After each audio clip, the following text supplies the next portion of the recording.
do Senhor o encontra neste domingo, nesta manhã. A palavra do Senhor o encontra na carta de Paulo aos Coríntios, a primeira carta, 1 aos Coríntios, capítulo 15. 1 Coríntios 15, de 1 a 11, e depois vamos ler os versos 50 a 58. 1 Coríntios 15, palavra de Deus para o nosso coração nesta manhã. Vamos receber a palavra com coração aberto, mentes alertas, que a palavra edifique cada um nesta manhã e toda a igreja do Senhor. Ouçamos a palavra. 1 Coríntios 15, a partir do verso 1.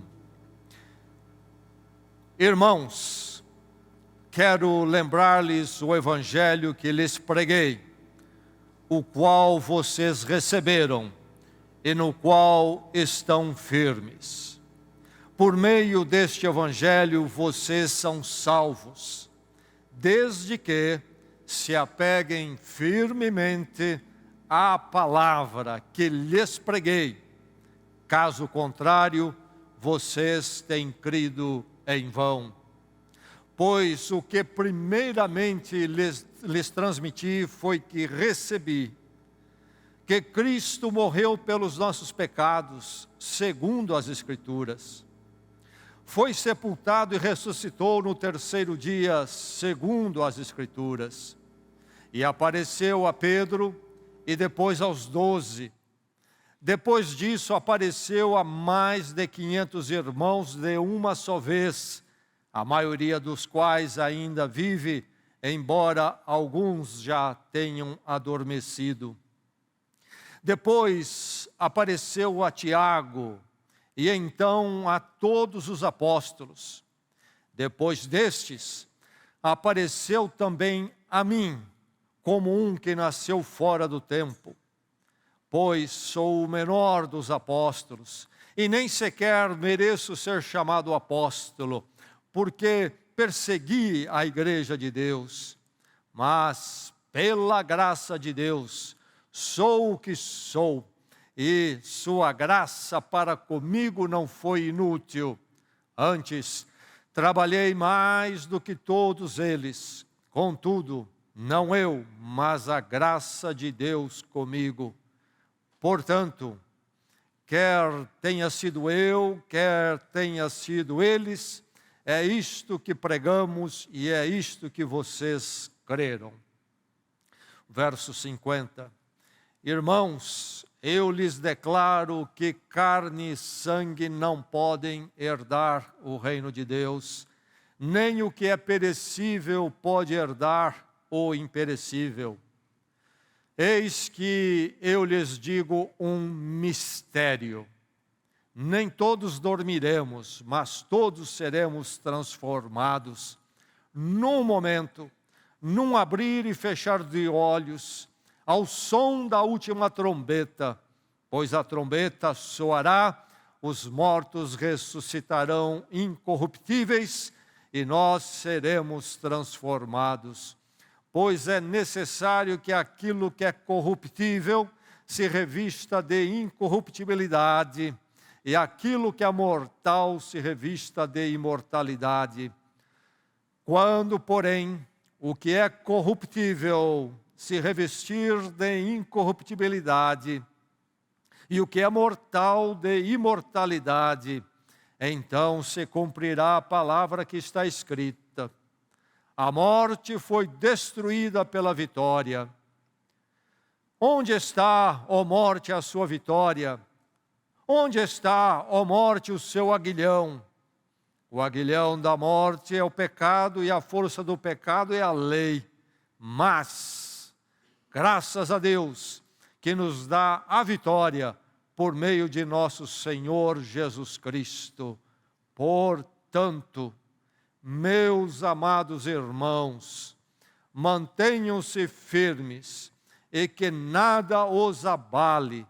Sejam sempre dedicados à obra do Senhor, pois vocês sabem que no Senhor o trabalho de vocês não será inútil. Esta palavra de Paulo, tremenda, é uma palavra que foi escrita por volta de 17 anos após a morte e ressurreição de Cristo. Lembrando destes fatos, lemos esse texto com uma outra perspectiva. Paulo já havia se convertido por volta de 16 anos, já pregava o Evangelho aí por todos esses anos, já tinha sofrido pelo Evangelho, castigos físicos inclusive diversas vezes.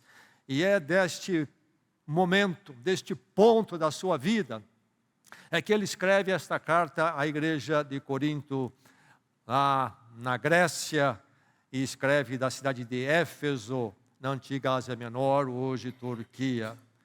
No verso 1 ele diz: irmãos, quero lembrar-lhes o evangelho que lhes preguei, o qual vocês receberam e no qual estão firmes. Verso 3, pois o que primeiramente lhes transmiti foi o que recebi. Que Cristo morreu pelos nossos pecados, segundo as Escrituras, e foi sepultado e ressuscitou no terceiro dia. Verso 8, depois destes apareceu também a mim, como um que nasceu fora do tempo. A segunda parte do verso 11 diz: é isto que pregamos, e é isto que vocês creram. Verso 52, num momento, num abrir e fechar de olhos, ao som da última trombeta, pois a trombeta soará, os mortos ressuscitarão incorruptíveis, e nós seremos transformados. Mas antes, no verso 51, ele diz: eis que lhes digo um mistério.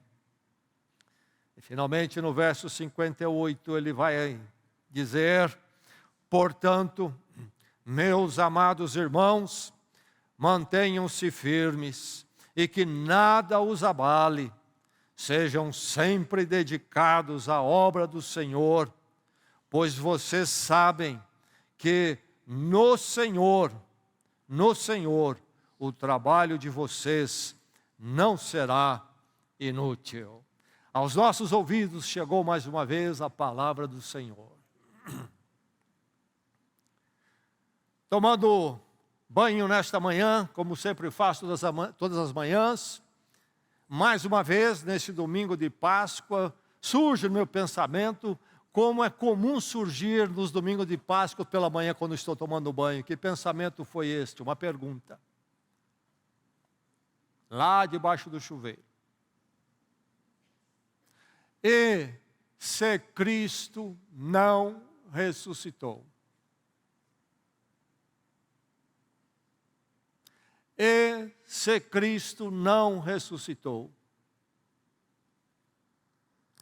A luz do sol já batia na janela, anunciando uma manhã ensolarada.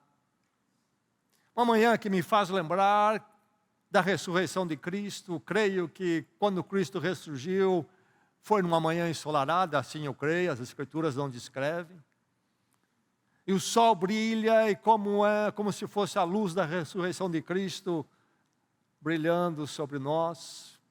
E então, debaixo daquela luz, naquele momento que é sempre de muita tranquilidade para mim, a pergunta é se Cristo não ressuscitou. A pergunta mais fundamental para a minha vida. Porque se Cristo não ressuscitou, esta manhã seria péssima. Se Cristo não ressuscitou, esta luz do sol se transforma imediatamente em algo tenebroso. Se Cristo não ressuscitou, este dia é vazio. Se Cristo não ressuscitou, esta vida é simplesmente um correr atrás do nada. Se Cristo não ressuscitou, resta apenas a desesperança. Se Cristo não ressuscitou, não há paz. Se Cristo não ressuscitou, não há verdadeira alegria. Por isso, louvado seja Deus, porque Cristo em verdade ressuscitou. E nesta manhã nós queremos cantar isto em nosso coração. Nós queremos e precisamos, como cristãos, discípulos de Cristo, neste dia, Neste dia precisamos viver intensamente a ressurreição. Não viver a ressurreição em outro tempo, mas neste tempo, hoje, vivendo a ressurreição ou vivendo na ressurreição. Você vive na ressurreição, você já se chegou a Deus através de Jesus Cristo, você já foi ao Cristo crucificado pela fé, reconhecendo que Ele morreu a sua morte, porque você é pecador, é rompido com Deus, talvez uma fezinha em Deus para quebrar o galho, mas você não é realmente alguém que já se entregou e clamou pelo perdão. Você já foi ao Cristo crucificado, clamou pelo perdão que Cristo conquistou na cruz para você. Você já clamou a Deus então pelo perdão e entregou sua vida. Você é um discípulo de Cristo, você foi transformado, nasceu para uma nova vida através do Cristo ressurreto. Você é um discípulo de Cristo, você é aquele que vive na ressurreição. Todos nós que vivemos na ressurreição nesta manhã, precisamos vivê-la intensamente. Você vive na ressurreição, meu irmão. Viva na ressurreição, porque nossas vidas estão calcadas numa verdade que é factual, é histórica. Nós vivemos na ressurreição embasando-nos no passado. Não nos esqueçamos que a fé cristã é uma fé histórica. É uma fé histórica, é uma fé calcada na história do mundo e da humanidade. Quando nós falamos em viver na ressurreição, nós fazemos isso com muita segurança, porque nós temos uma âncora no passado. Todos nós precisamos de uma âncora no passado, ou nossas vidas estarão soltas ao ar, sem nenhuma base. Eu posso olhar para trás, e ver uma âncora em minha vida, o dia que eu nasci. E então, em meus pais e até na família, eu encontro uma dada referência para mim, para minha existência, para a minha forma de viver. Mas, isto é insuficiente, é muito limitado. Eu preciso de uma âncora maior que possa definir minha existência na sua plenitude. A questão do meu acerto com Deus, a questão do perdão que eu tanto careço, a questão da paz com Deus hoje e para sempre. Isto meus pais, minha família não podem me dar. Eu preciso de uma âncora maior no meu passado, para a minha história fazer sentido, para ela ter um fundamento. Qual é esta âncora para nós? É uma âncora na história, muito histórica, é a morte, mas também a ressurreição de Jesus Cristo. Nunca se esqueça que a nossa fé, a fé cristã, é uma fé histórica. Não é a questão de um momento, de uma experiência de alguém espiritual, espiritualista, mas sim baseado num fato histórico. O apóstolo Paulo diz: pois o que primeiramente lhes transmiti foi o que recebi, que Cristo morreu pelos nossos pecados, segundo as Escrituras, foi sepultado e ressuscitou no terceiro dia, segundo as Escrituras, e apareceu a Pedro, depois aos 12. Depois disso apareceu a mais de 500 irmãos de uma só vez, a maioria dos quais ainda vive, embora alguns já tenham adormecido ou falecido. Depois apareceu a Tiago e então a todos os apóstolos. Depois destes, apareceu também a mim, como um dos que nasceu fora do tempo. Ressurreição real, Cristo ressurreto, Ele rompe com a morte, a sepultura, e então, não em espírito, mas em corpo, Ele se manifesta. A fé cristã é histórica, e é sobre a ressurreição concreta. Sobrevivência do espírito, da alma, é algo que a humanidade tem falado e cantado através dos séculos. Filósofos da Grécia Antiga, muito antes de Cristo, como Platão, Sócrates, falavam da sobrevivência da alma. Os espíritas falam sobre essa sobrevivência do espírito. Isto não é cristão. Isto não é sobre Jesus Cristo. Jesus Cristo levantou em corpo da sepultura. É uma daquelas coisas que só Deus pode fazer. E Deus fez. E Deus fez. Não somente foi à cruz e morreu a verdadeira morte, como também levantou-se da sepultura verdadeiramente. Aqueles que creem na reencarnação. Reencarnação não é um ensino do Evangelho. Pelo contrário, o Evangelho e as Escrituras dizem que este não é o caso. E reencarnação tem a ver com uma dada dimensão espiritual da qual falam, mas é algo totalmente subjetivo. Eu não lembro de reencarnação nenhuma. Eu não lembro, não sei, não tenho nenhum pensamento de nenhuma vida pregressa minha. Quem diz que tem, ou talvez fala, está falando de uma experiência intimista, subjetiva. Não há como examinar isto, não é algo histórico. A ressurreição de Jesus Cristo é histórica, portanto é objetiva. Jesus Cristo antecipou a sua morte e a sua ressurreição. Diversas vezes ele falou aos seus discípulos nos evangelhos que ele seria entregue à morte em Jerusalém, mas ressuscitaria no terceiro dia. Então é algo planejado no plano de Deus, no poder de Deus, algo único. A ressurreição de Cristo é objetiva, é histórica. Você pode pegar os relatos do Evangelho e examinar, e ver os fatos, e ver a coerência, e então refletir sobre isto. É algo que você vai examinar e poder dizer sim ou não, sim ou não. É algo que é de conhecimento igual a todos nós. Podemos sentar juntos e falar da mesma experiência, porque todos nós igualmente podemos ler. E perguntarmos então uns aos outros, lendo as Escrituras, é assim ou não é assim? É um fato objetivo. Jesus então levanta em corpo. Ressurreição, Anastásias, é a palavra no Evangelho, na língua grega, para ressurreição, que literalmente é levantar novamente.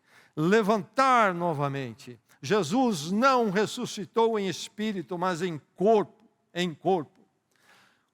Houve um escritor lá na Inglaterra, falecido em 1930, que escrevia com o pseudônimo de Frank Morrison. Ele escreveu diversos livros, era um homem arguto, pesquisador. E ele escreveu um que se destacou, foi traduzido para diversas línguas, na Inglaterra foi grande sucesso. Ele se propôs a escrever um livro intitulado A Última Fase de Cristo. A Última Fase de Cristo.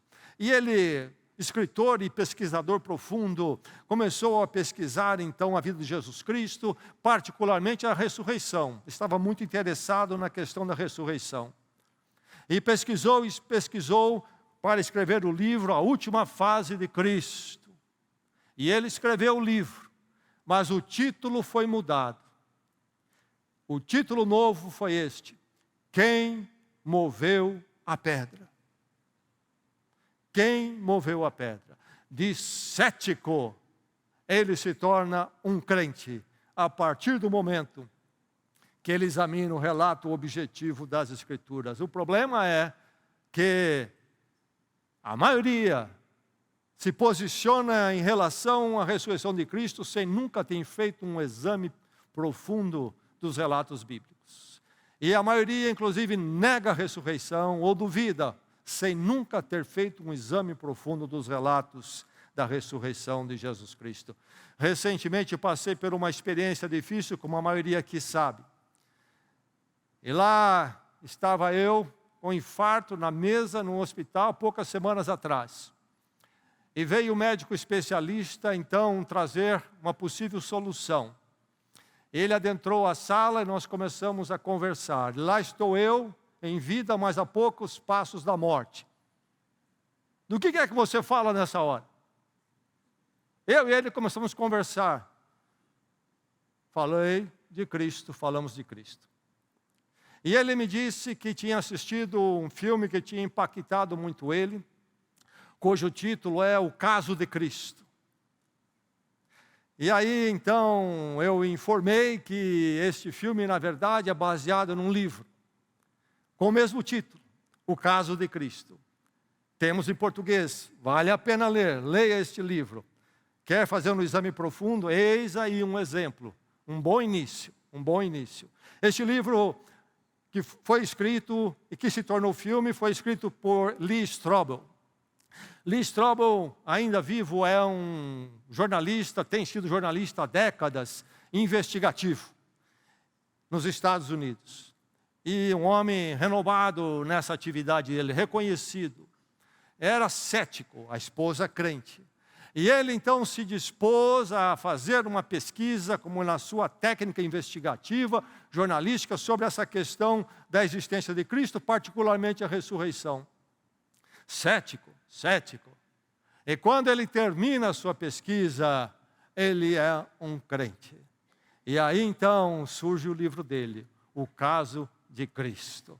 Cristo, o caso de Cristo, Cristo verdadeiro, verdadeiramente ressuscitado. Firmemente ancorados, embasados no passado. Cristo ressuscitou naquela manhã, no terceiro dia, ele levantou. As sepulturas não foram fortes o suficiente para segurá-lo. Levanta. Agora,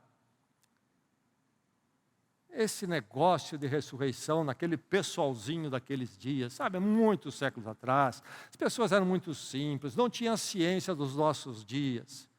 Quem afirma isso é porque não examinou os relatos. O que os relatos sobre a ressurreição nos dizem? Os discípulos de Cristo não criam.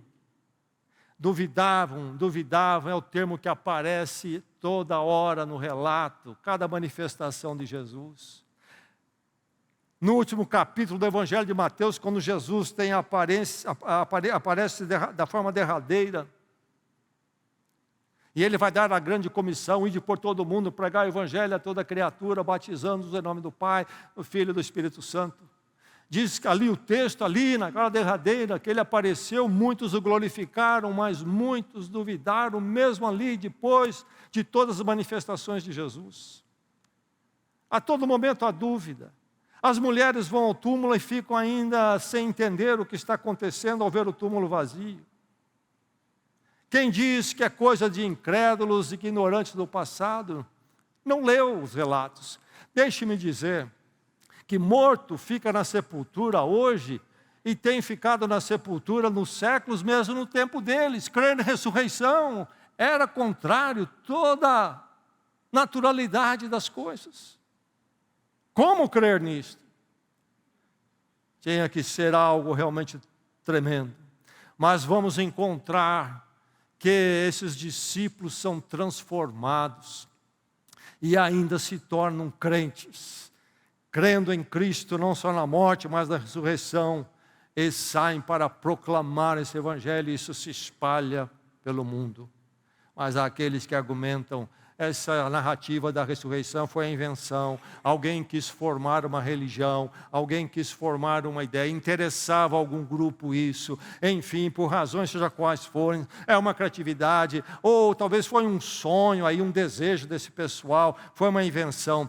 Quem diz isso não leu, não examinou os relatos. Quem foram as primeiras testemunhas da ressurreição? As mulheres vão ao túmulo, são as primeiras,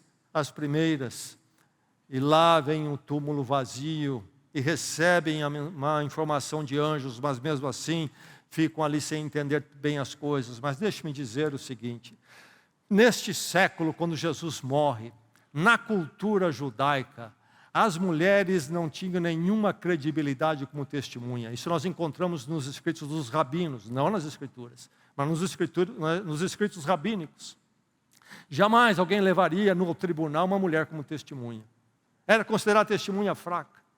Se esses inventaram uma história, jamais iriam colocar uma mulher ou mulheres como testemunhas primeiras. Isso já desacreditaria totalmente a história. Coisas, peculiaridades da narrativa que chamam a atenção, que apontam para uma veracidade. A narrativa vai dizer que Jesus acaba sepultado no túmulo de José de Arimateia, que era um dos participantes do Sinédrio, aquele conselho, aquela câmara que governava os judeus, ainda que debaixo do controle dos romanos. José de Arimateia era famoso em Jerusalém, Jerusalém é a capital. E a narrativa vai dizer que é no túmulo de José de Arimateia que Jesus é sepultado. Se você está inventando uma história, você não colocaria isso, porque essa história seria desbaratada imediatamente. Fala com José de Arimateia, todo mundo conhece. Alguém foi parar no seu túmulo, José? Jesus foi para lá? Não, estaria encerrada a história. E em Jerusalém, na capital, centro de atenção, onde a conversa corre, os discípulos sofreram. O apóstolo Paulo, quando escreve sobre a ressurreição e diz que Jesus Cristo apareceu a ele também e o chamou ao apostolado, Jesus Cristo já ressurreto, já havia sofrido muito por essa verdade. Eles sofreram por essa verdade. Cristo ressuscitou. Não somente sofreram, eles morreram por essa verdade. Cristo ressuscitou. Deixe-me dizer que ninguém sofre, ninguém morre por algo que ele sabe que não é verdade. Ou morre. Espera aí, não leve tão a sério. Eu disse isso aí, mas não é bem assim não.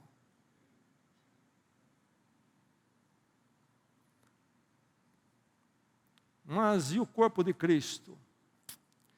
É interessante ver também no Evangelho de Mateus, na narrativa, no último capítulo, quando os soldados voltam e dizem para os seus chefes o que tinha acontecido.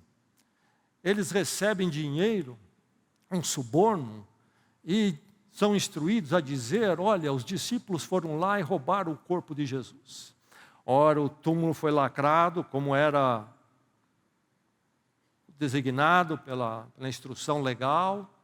Soldados romanos foram colocados à porta. Nós encontramos discípulos reunidos, escondidos, amedrontados. Inclusive as mulheres vão ao túmulo, vê o túmulo vazio, voltam, contam a eles, eles também não entendem, não acreditam.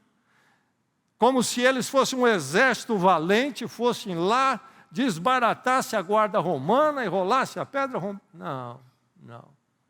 De jeito nenhum. Os discípulos roubaram o corpo, por isso que não estava mais no túmulo.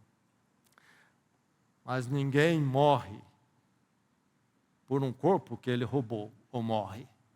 Ninguém sofre por um corpo que ele roubou. Eu sei que é mentirinha. Eu fiz parte do esquema. Não. Realmente o corpo está em tal lugar, não precisam me castigar, me torturar, me matar. Bem, não foram os discípulos que roubaram, então talvez os romanos roubaram. Os próprios romanos roubaram o corpo de Cristo.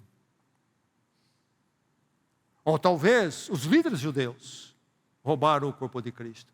Mas nós encontramos na narrativa e na história, até nos relatos fora da Bíblia, da antiguidade, aqui e ali, como em Joséfos, nós encontramos o crescimento desta fé em Cristo e como os líderes judeus, como as autoridades romanas tiveram muito trabalho com o movimento cristão.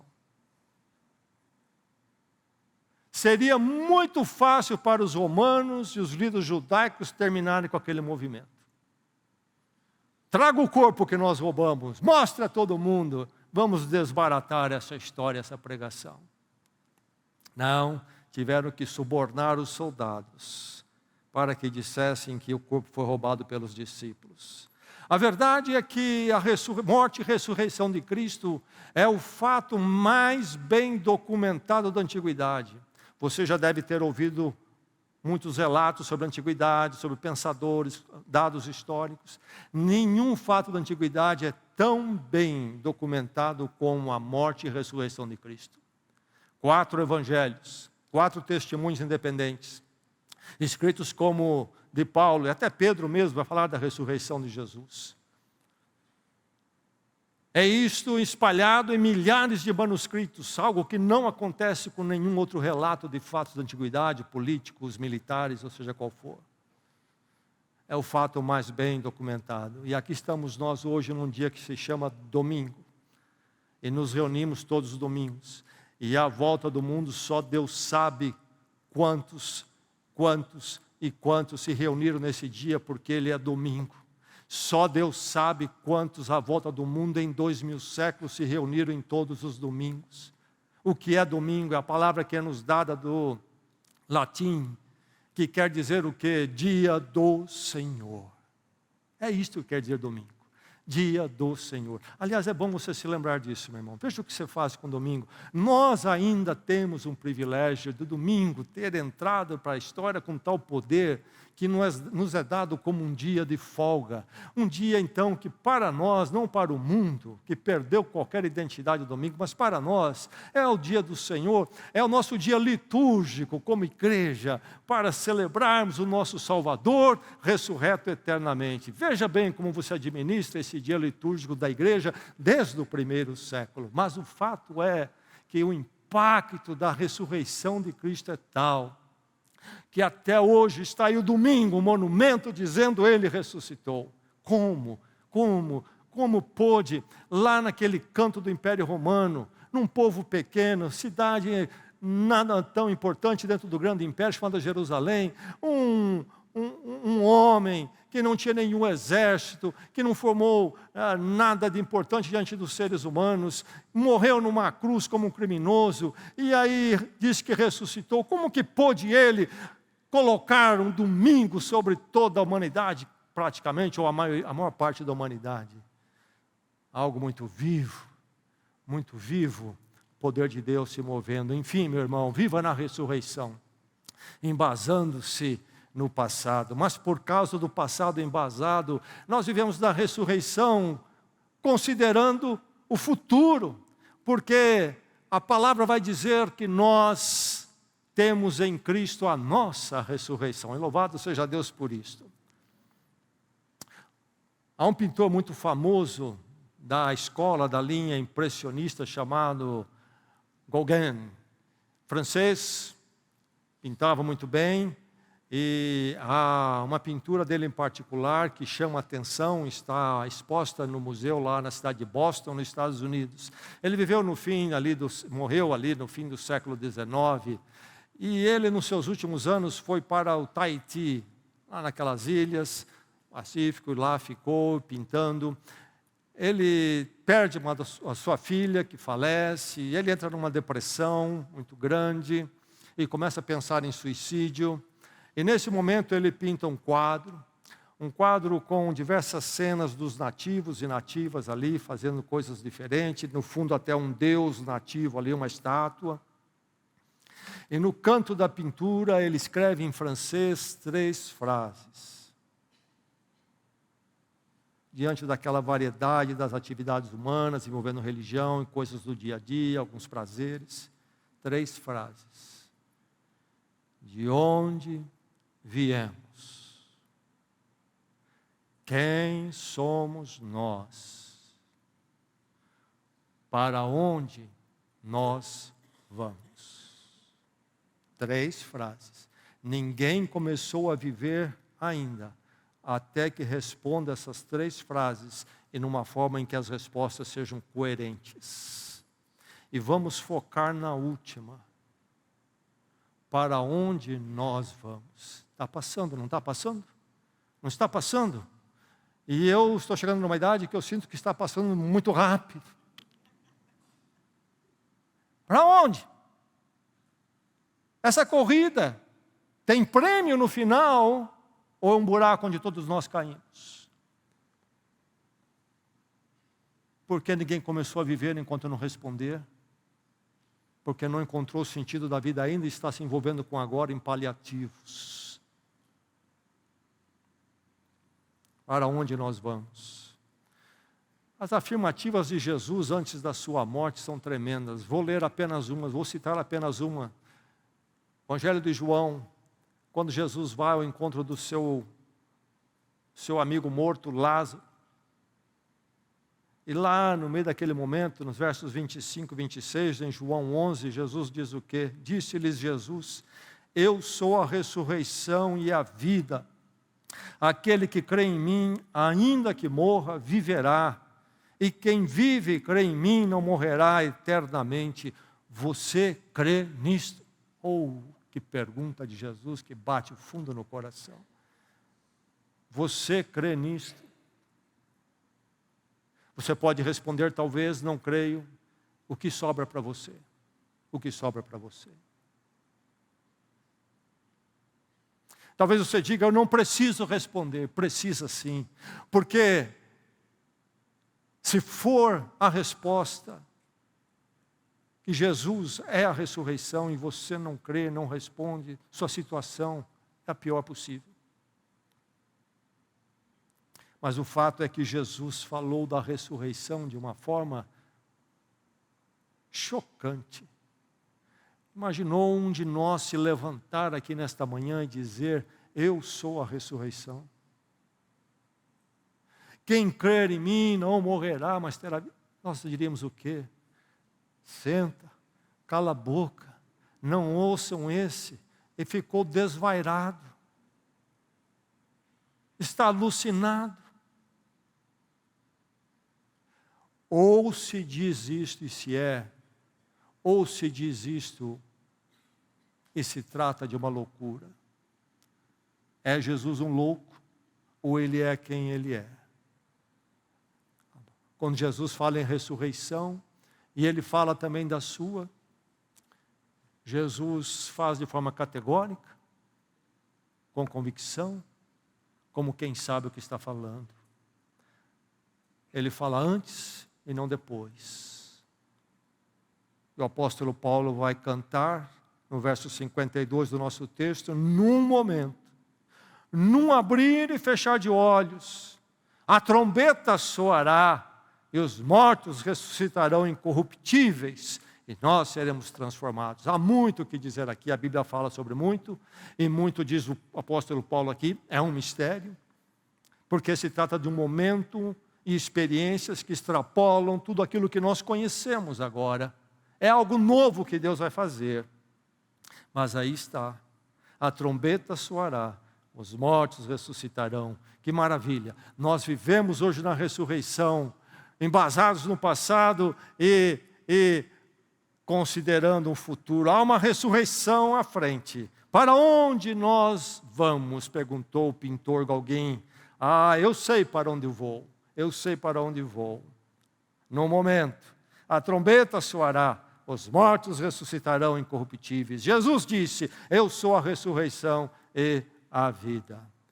Ressurreição eterna, algo factual, ela acontecerá. Não é um mero um horizonte otimista, não, é factual, ela acontecerá, será espetacular, algo que nunca vimos antes.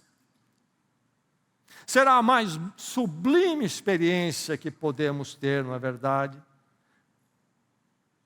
Será uma demonstração total do poder divino, aquilo que só Deus pode fazer.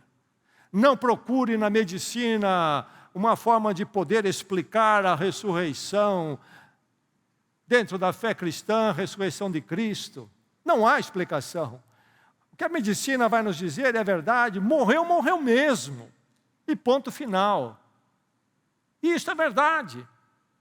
Cristo passou por isso. Ele não desmaiou, ele morreu. É algo que só o poder de Deus pode fazer, assim como ele fez um dia o quê? Ele disse, haja luz, e houve luz. E ele vai chegar um momento em que ele diz, façamos o homem a nossa imagem e semelhança, e ele cria o ser humano, alma vivente. Quem explica isso? Quem explica isso? As melhores teorias que estão correndo por aí hoje não tem nenhuma ideia, nenhum dado que explique como é que o ser humano veio a ser o que é. O transpor do inorgânico para o orgânico ainda está esperando uma resposta de todas as pesquisas e teorias científicas. É um mistério, é um daqueles passos que só Deus pode dar. E assim será na ressurreição. Louvado seja o Senhor, porque podemos considerar com segurança o futuro. Por isso vivemos na ressurreição hoje, embasando-nos no passado e considerando o futuro. Mas viveremos nós somente com o passado e somente com o futuro. E agora, que tempo é este? Viver na ressurreição, a maravilha de tudo isto, deste passado e deste futuro, é que podemos desfrutar da ressurreição no presente, agora, já. Sem a ressurreição de Cristo, sobra o que na filosofia é chamado de niilismo. O que é niilismo? Nada, sobra o nada para nós, em nossa existência. E aí precisamos de estratagemas para tentar de algum jeito conviver com o nada. E há todo tipo de sedativo, paliativo sendo oferecido, desde explicações filosóficas, propostas filosóficas, assim como programas e outras coisas mais.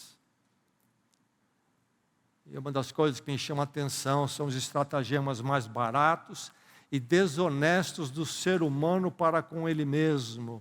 Quando eu vou a um sepultamento, pessoas que não são crentes, e aí eu tenho que ouvir aquelas colocaçõezinhas baratas, medíocres, mas também é o melhor que eles têm para ofertar, para conviver com o nada. Qual é? A vida é assim mesmo, né?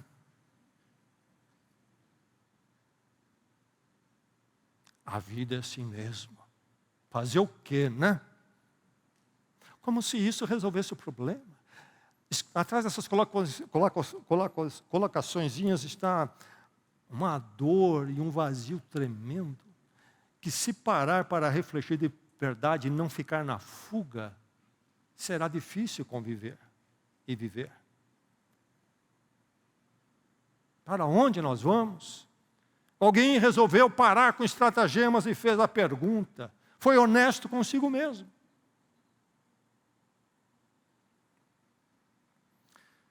Mas há o perigo também do escapismo cristão. Eu estou aguardando a ressurreição do último dia, e para mim, então, esse mundo aqui não vale nada, essa vida também não, e pronto, eu estou abrindo mão de tudo, e faço só o necessário para sobreviver e tal, mas o meu negócio é a ressurreição naquele dia. Esse mundo aqui para mim já acabou.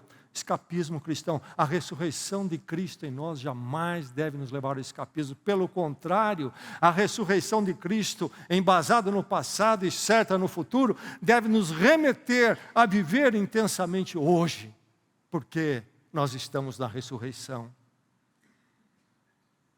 Nós temos a resposta para o terror da vida, os terrores da vida. Cristo ressuscitou. O terror deste dia, na minha vida, é enfrentado com o fato de que hoje eu já estou na ressurreição em Cristo. A ressurreição de Cristo preenche o vazio deste dia. Eu vivo na ressurreição. Esse dia é um dia cheio, pleno para mim. Nos embates deste dia, eu tenho o alento da ressurreição. Diante dos desgostos que possam surgir, eu tenho a esperança sempre da ressurreição. Nas alegrias, que sempre são passageiras, eu tenho essas alegrias preenchidas porque eu vivo essas alegrias passageiras na permanência da ressurreição. E mais, na fugacidade do dia, na fugacidade da vida, eu encontro estabilidade na ressurreição. As horas e os dias passam, mas a ressurreição de Cristo na minha vida permanece para sempre. Muda meu dia completamente. Desfrutar da ressurreição no presente é a grande arte cristã. Nós somos remetidos a abraçar e a viver esse dia de uma forma plena e de uma forma muito bem vivida. Porque haveremos de ressuscitar um dia sim, baseado em que Cristo ressuscitou por nós um dia sim, mas porque nessas duas verdades vale a pena viver esse dia. Por isso que Paulo vai afirmar no último verso 58, no Senhor, o trabalho de vocês não será inútil. Porque no Senhor o viver esse dia não é apenas algo que vem e vai, mas é um dia que eu vivo diante da eternidade, na eternidade com Deus. Há algo maravilhoso em cada dia que Deus me dá na minha história em Cristo. Tudo o que eu faço não é inútil, é diante de Deus, tem um significado e um valor eterno. É para a glória de Deus, na ressurreição de Cristo. Domingo. Que dia da semana é o domingo? Ele entra num pacote que chamamos de fim de semana, e isso nos engana tantas vezes. Porque domingo, todos nós sabemos, quando nós refletimos melhor, não é fim de semana, mas é o começo de semana. É o primeiro dia. Por que Jesus ressuscita no primeiro dia? Temos que nos remeter à ordem e à história da criação, que Deus cria então 7 dias, e no 7º ele descansou, e aí então começa toda a criação a acontecer e viver. Mas esta criação, esta ordem foi perdida porque o ser humano, representante de Deus nela, pecou, falhou, caiu. Essa ordem toda está contaminada, condenada. Jesus Cristo vem para resgatar, reverter essa triste história e fatalidade. Na ressurreição de Cristo começa a nova criação, a criação eterna. Por isso o primeiro dia da semana. Na sexta-feira ele então paga tudo para redimir a criação. E agora ressuscita um novo começo para nós. Há um verso muito conhecido em 2 Coríntios, capítulo 5, verso 17, diz o que lá? Se alguém está em Cristo, é nova criatura. As coisas velhas já se passaram, e eis que se fizeram novas. Mas eu preciso corrigir um pouquinho a tradução, que é comum na forma em que eu citei. Se alguém está em Cristo, é literalmente, no texto, nova criação. É nova criação. As coisas velhas já se passaram, e eis que se fizeram novas. O texto está falando muito mais do que simplesmente você dizer, olha, eu comecei uma nova vida em Cristo, e é isso também, claro. Mas está falando que esta obra em você é parte de uma grande obra de recriação de Deus, resgatando o ser humano que se perdeu. É um novo começo, é o domingo, Cristo ressuscitou para uma nova ordem, para todo sempre. Por mais belo que seja o fato de que Cristo ressuscitou naquela manhã, historicamente, por mais belo que seja o fato verídico que haveremos de ressuscitar em Cristo um dia, está a maravilha para nós hoje, que no presente nós vivemos da ressurreição. Você vive na ressurreição? Jesus perguntou, você crê nisto? A pergunta para o seu coração. Onde está você nesta manhã? Houve um pregador inglês da igreja metodista chamado William Sangster. Faleceu em 1960. Escreveu muitos livros, um homem muito inteligente, um grande pregador. Foi pastor da igreja metodista Central Hall, lá em Londres. Se você for a Londres, e você vai ali àquele centro chamado Westminster, onde está o parlamento inglês, está o Big Ben, famoso relógio. Logo lá numa praça do outro lado, há esta igreja metodista chamada Central Hall. É um prédio enorme, tremendo, impressionante. Ele foi pastor ali muitos anos, grande pregador. Um dia que sempre foi marcante no ministério dele foi o domingo de Páscoa. Tradição forte ali na cultura inglesa naqueles dias, e as multidões afluíam para ouvi-lo pregar na Páscoa sobre a ressurreição de Cristo. Grande auditório, enorme auditório, cheio para ouvir. Mas, nos seus últimos anos de vida, ele foi acometido por uma atrofia muscular, perdeu alguns movimentos e começou a perder a voz. E ali, algumas semanas antes de falecer, aconteceu a Páscoa, a última em que ele esteve vivo. Ele havia trocado algumas ideias com a sua filha sobre a sua situação, de não poder pregar mais a palavra. E ele escreveu uma carta para ela, no sábado anterior ao domingo de Páscoa. E na carta ele escreveu o seguinte: é terrível acordar na manhã de Páscoa e não ter voz para gritar, Ele ressuscitou. É terrível para um pregador do Evangelho, convicto da verdade do Evangelho, é terrível acordar numa manhã de Páscoa e não ter voz para gritar, Ele ressuscitou. Mas o pastor Sangster continua. Mas seria muito mais terrível ter voz e não querer gritar, Ele ressuscitou. Por quê? Porque a vida humana, então, aí nada é, nada vale. Você nessa manhã pode gritar, Ele ressuscitou? Vamos lembrar mais uma vez a saudação usada por muitos cristãos à volta do mundo, especialmente no leste europeu, sei que na Grécia também usa. Na manhã de Páscoa, nos domingos, os cristãos, quando se encontram, se saúdam, um dizendo, Cristo vive, e o outro responde, em verdade, Ele ressuscitou. Cristo vive. Cristo vive. Cristo vive.